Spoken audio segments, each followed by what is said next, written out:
Are you ready to create a life you crave?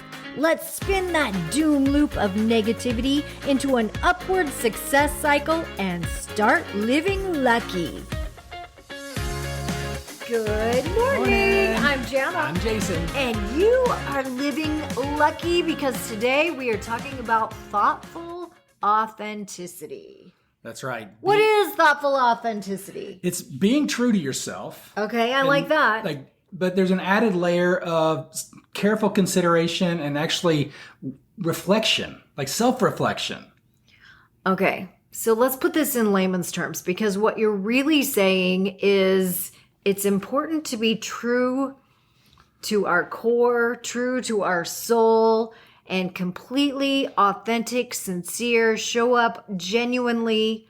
However, I don't know about you guys, but I've gotten into some situations. I've listened to some speeches. I've been out to coffee with friends where it gets a little bit of let's vomit our emotions. It gets raw. And especially in the world of personal development, when people, a lot of times when people hear be authentic, it's almost like they gravitate to the truth that they've told themselves and created, and where they were hurt, like all the trauma. They dig down. Trauma and drama. They do. They dig down to the trauma and drama.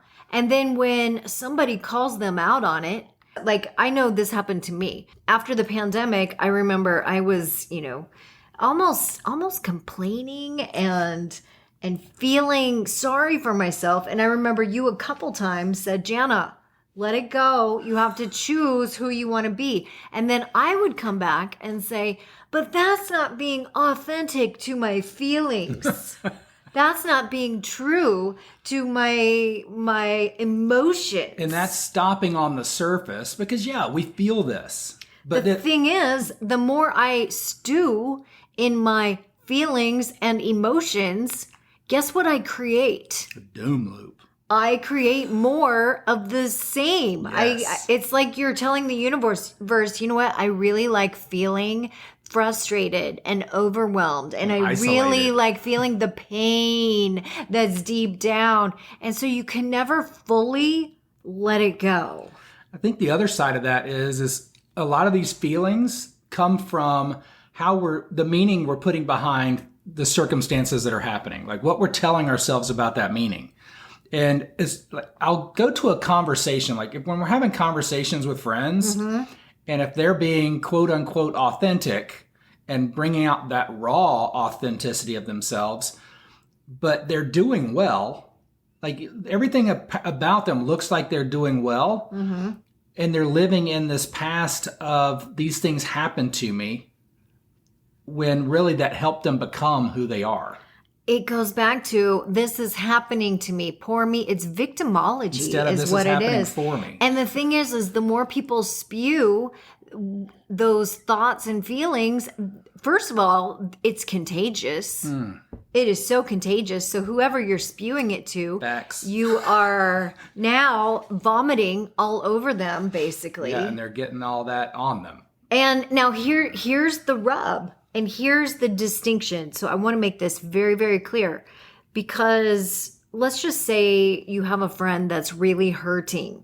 Yes. I don't know why I emphasize hurting, but let's just say you have a friend that's going through a tough time, going through some pain and some struggles.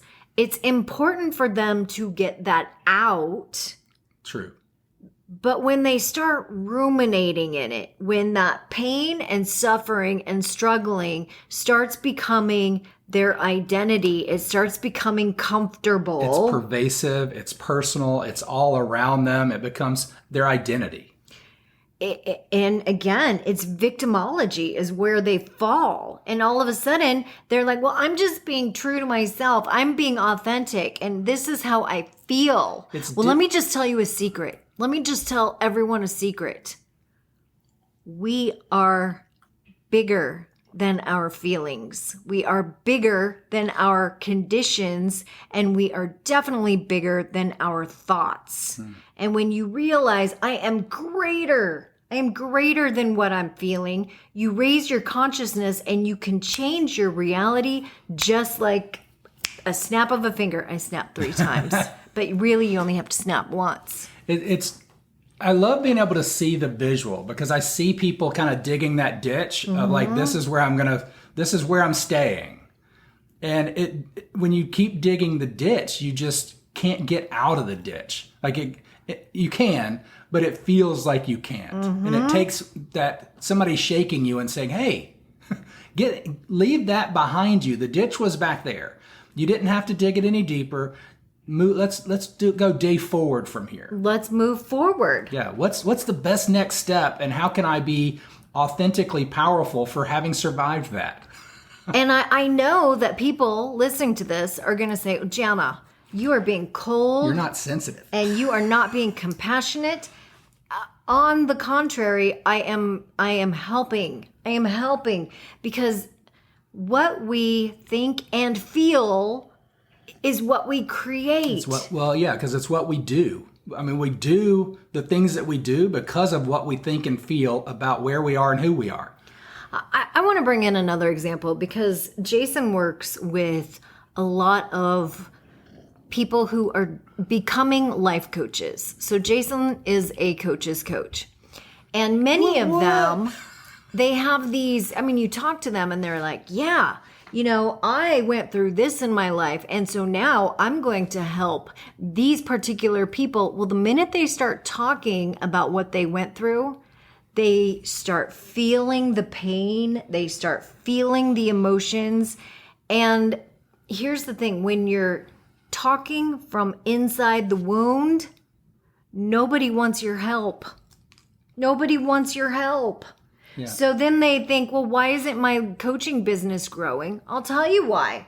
Because you're stuck in the swamp. Well, yeah, and you're basically, if your life is a story and your life is in a book, you're reading those painful chapters over and over again.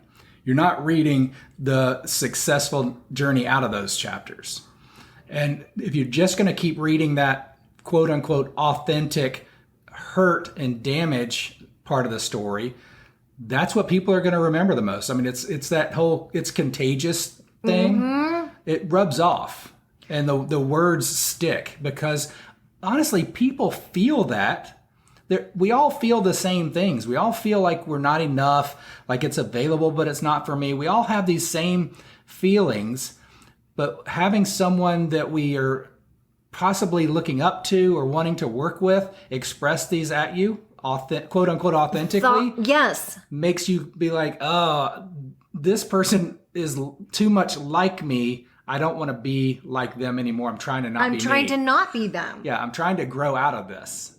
So thoughtful authenticity. I'm not saying don't honor your emotions. And I know personally that in order to really release them and transmute them into positive, you have to go through the fire. The only way through the fire is through the fire. So the only way through these emotions is to feel them. I understand that. But being thoughtful, authentic, is knowing your audience. Yeah.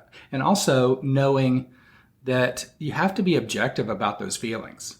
Like they are telling you something. You're bumping up against a bumper or a guardrail. So they are telling you something. What are they telling you?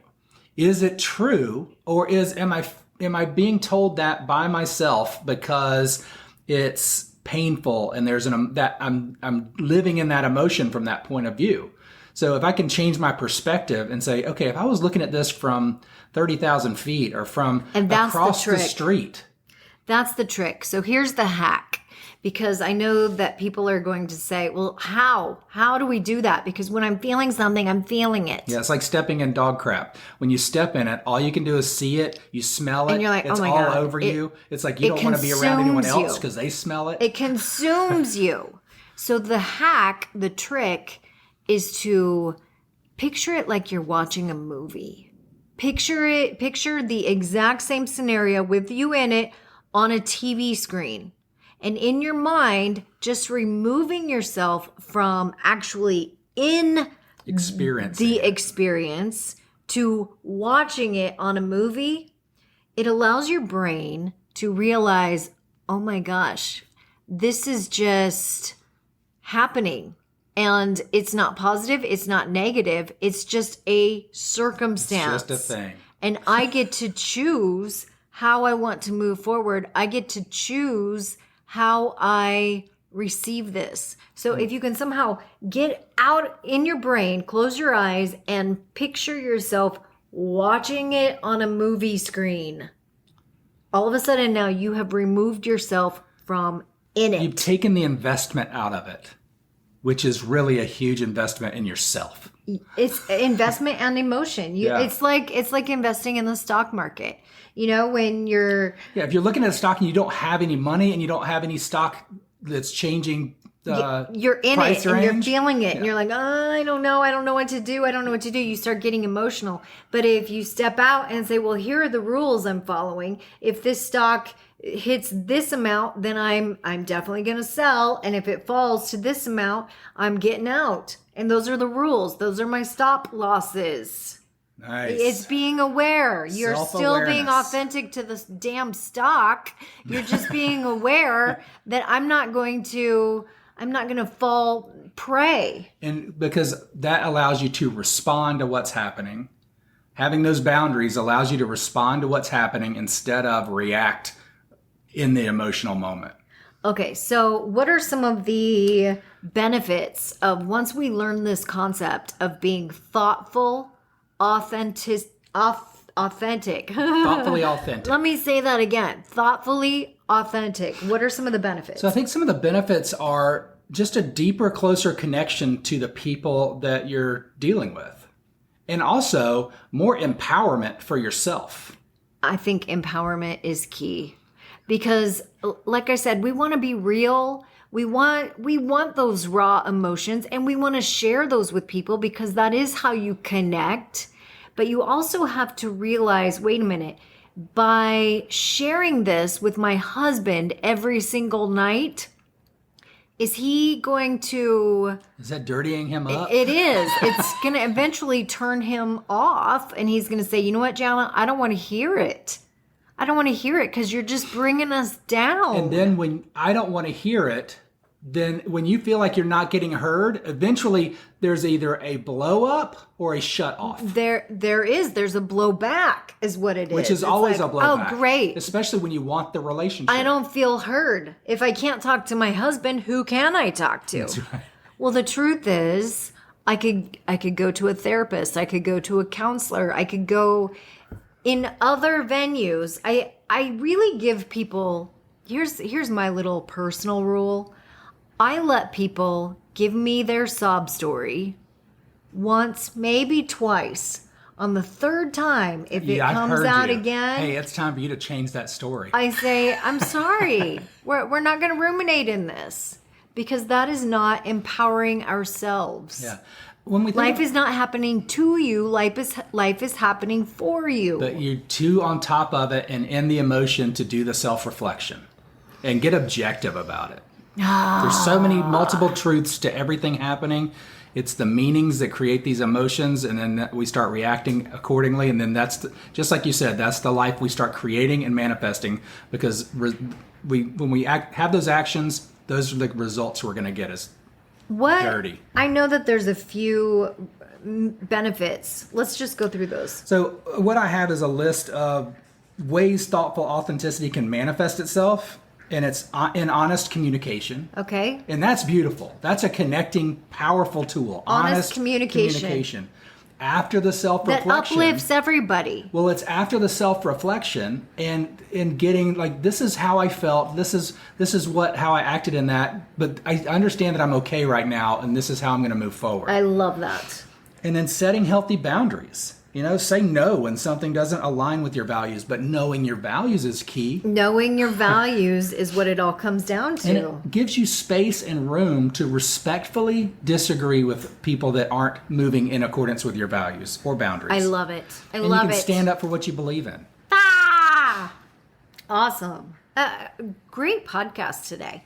Like seriously, I feel like I have not only been in this, but if I removed myself and I pretended that I was listening to this for the first time, I would say, oh my gosh, I came away with so many takeaways. Right. And one of the things for me is I realize sometimes I'm not being thoughtfully authentic because I didn't have the courage to just say how I felt at the time when I know that it's not in congruence with my values, things like that. So I'm not saying that I have it perfect or right.